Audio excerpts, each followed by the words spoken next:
मुगल और इस्लामी शासन के दौरान कब्जाए गए मंदिरों को वापस लेने से रोकने वाले कानून places of worship act POWA के बचाव में कांग्रेस पार्टी उतर आई है। उसने सुप्रीम कोर्ट में इस कानून के समर्थन में एक याचिका दायर की है। कांग्रेस सुप्रीम कोर्ट में इस कानून की वैधता पर चल रही सुनवाई में पक्ष बनने के लिए पहुंची है।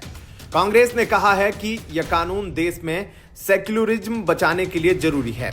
उसने कहा कि यदि कानून में कोई बदलाव हुआ तो इससे देश का सेक्युलरिज्म खतरे में आ जाएगा।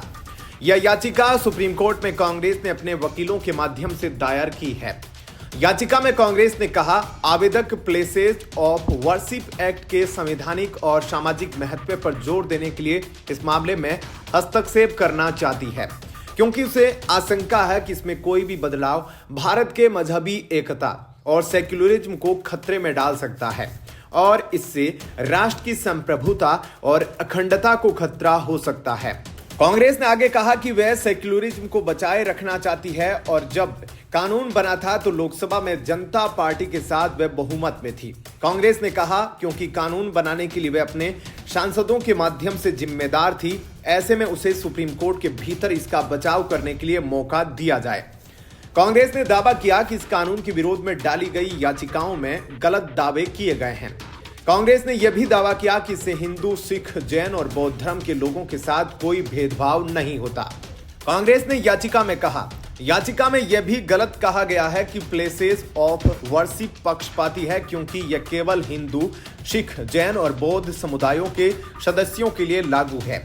प्लेसेस ऑफ वर्शिप एक्ट को देखने से ही पता लगता है कि यह सभी धर्मों के बीच समानता को बढ़ावा देता है और याचिका में बताए गए धर्म के लोगों से अलग व्यवहार नहीं करती है। यह सभी धर्मों के पूजा स्थलों के लिए समान रूप से लागू है और 15 अगस्त 1947 के अनुसार उनकी स्थिति का पता लगाता है और उसे स्थापित करता है। इस कानून को हिंदुओं की तरफ से सुब्रमण्यम स्वामी, अश्विनी उपाध्याय और बाकी संगठनों ने चुनौती दी है। वहीं मुस्लिमों की तरफ से all India Muslim personal law board और जमीयत ने याचिका दायर की है। इस मामले में नई याचिका ज्ञानवापी मस्जिद कमेटी ने दायर की। उनका कहना है कि वह भी प्रभावित है। मुस्लिम चाहते हैं कि इस कानून के खिलाफ दायर की गई याचिकाएं खारिज कर दी जाए और कानून को पूरी तरह से लागू किया जाए। उनका कहना है कि कानून के तहत अब किसी भी मुस्लिम मजहबी स्थल का दावा नहीं किया जाना चाहिए। वहीं हिंदू पक्ष ने कहा कि इस कानून के जरिए उन सभी धार्मिक स्थलों को कानूनी मान्यता दे दी गई जिनका स्वरूप 1947 से पहले बदल दिया गया था।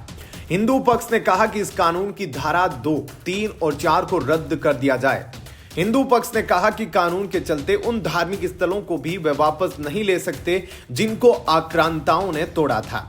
हिंदू पक्ष ने इस कानून को संसद में पास किए जाने का भी विरोध किया है। हिंदू पक्ष का कहना है कि यह ऐसा कानून है जो लोगों को न्यायालय के दरवाजे खटखटाने से रोकता है। ऐसे में यह असंवैधानिक है। हिंदू पक्ष ने इसके अलावा कानून की संवैधानिकता पर भी प्रश्न उठाए हैं। इस मामले को लेकर 12 दिसंबर 2024 को सुनवाई की थी।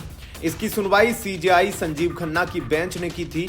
सुप्रीम कोर्ट ने इस कानून में आदेश दिया था कि अब देश की अदालतों में कोई भी ऐसी याचिका स्वीकार नहीं की जाएगी जिसमें किसी मजहबी स्थल की स्थिति को लेकर चुनौती दी गई हो। सुप्रीम कोर्ट ने प्लेसेस ऑफ वर्शिप एक्ट मामले में केंद्र सरकार से एक हल्फनामा दायर करने को कहा था।